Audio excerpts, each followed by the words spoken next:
So guys, yan yung ating repolyo. Hahatiin lang natin yan.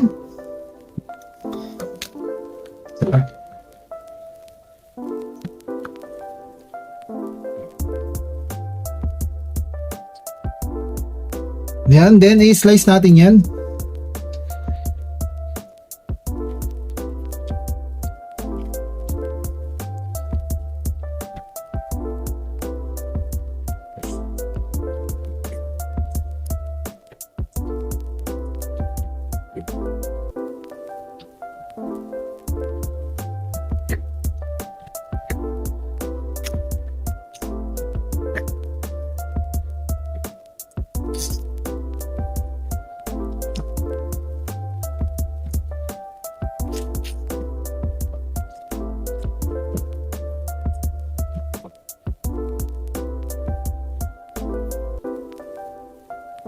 Yan guys, yung ating na-slice na repolyo. Then, proceed na tayo sa next step.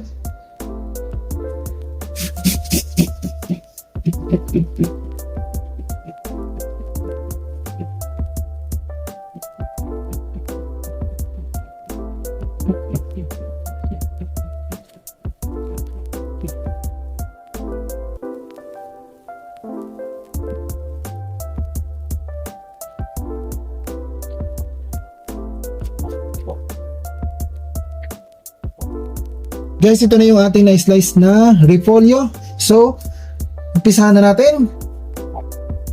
Una, maglalagay tayo ng ating paminta. Ating titimplahan na to. Next, lalagyan natin ng MSG. Sunod, yung ating onion. In-slice na natin yung ganyan ng kaliliit. Cubes lang.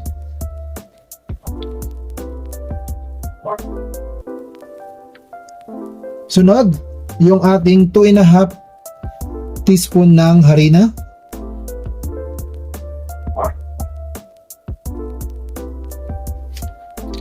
Then next, yung ating niyad-yad na carrots.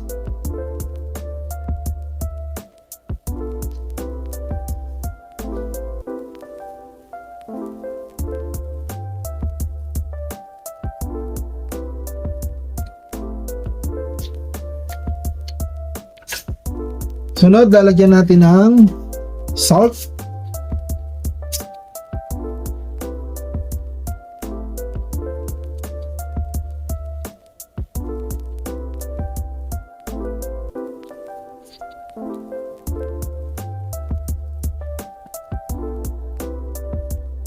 Then next, lalagyan na natin yung ating dalawang itlog.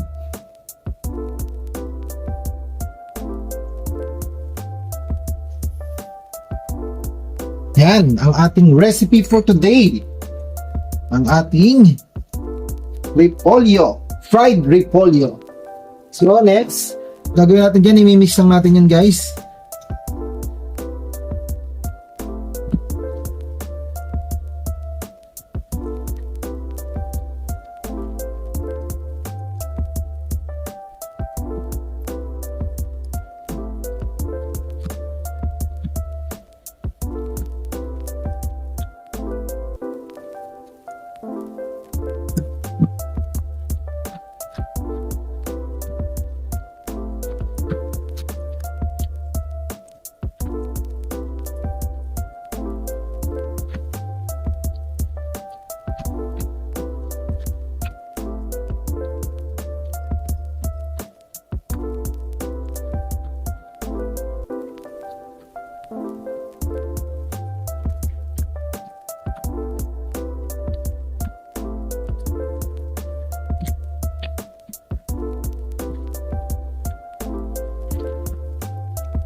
Yan guys, pag ganito na po yung texture, pwede na po tayong mag-proceed sa ating susunod na gagawin. Yan. Na-combine na po natin lahat ng ating nailagay na ingredients dito sa ating repolyo. Mag-start na tayo. Lutuin na natin tong ating bagong recipe for today.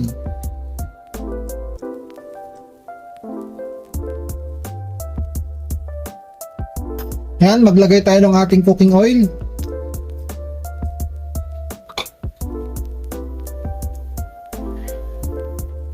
Yan, start na nating lutuin.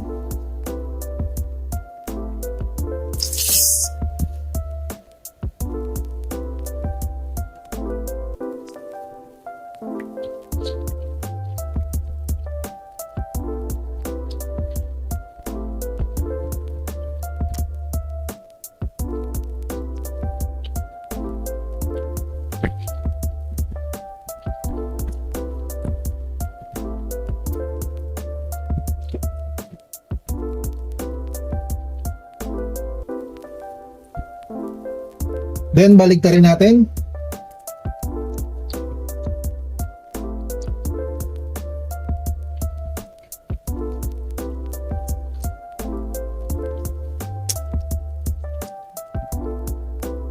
Yan yung ating unang batch.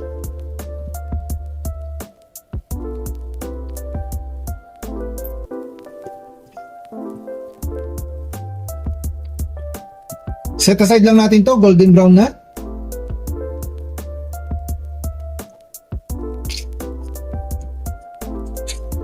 Yan yung ating pangalawang batch. Tinaray muna natin dun sa una na isang ilagay natin para matingnan natin kung ano yung magiging texture. So yan na po yung naging kinalabasan niya.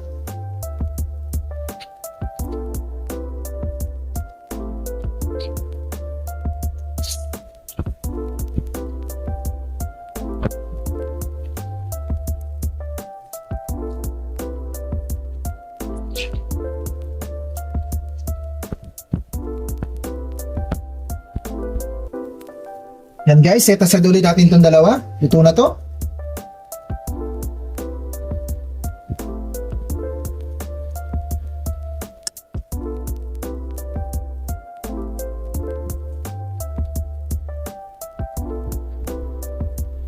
Guys, yan na yung ating pinakahuling batch ng ating pina-fry. Baliktarin lang ulit natin. Ito hindi pa masyadong luto yung pinakailalim niya.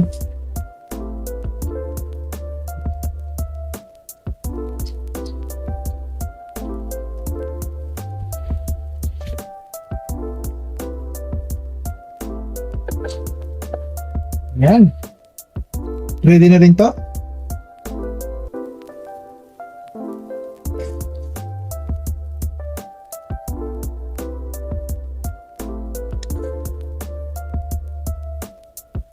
Guys, done na tayo sa ating recipe for today. Ang ating fried repolyo. Yan na po ang ating bagong video at recipe for today.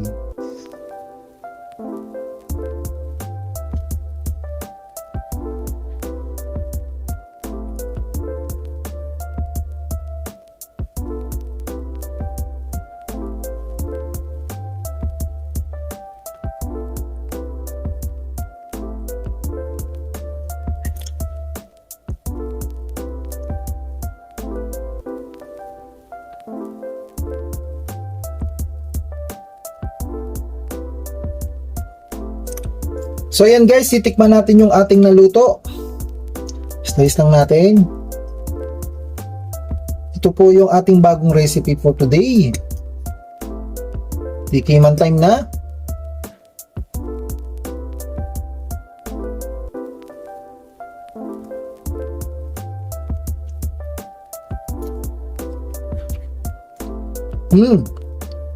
Masarap siya guys. Tama-tama lang po. Para po siya talagang torta. Tortang repolyo. Yan po ang ating bagong recipe for today. Sarap siya guys. Kahit wala na sa usawan, panalo.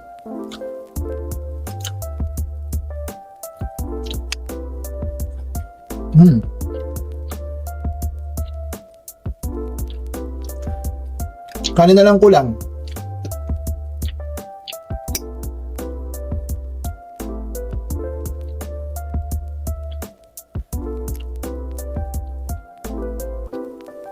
Thank you, sarap.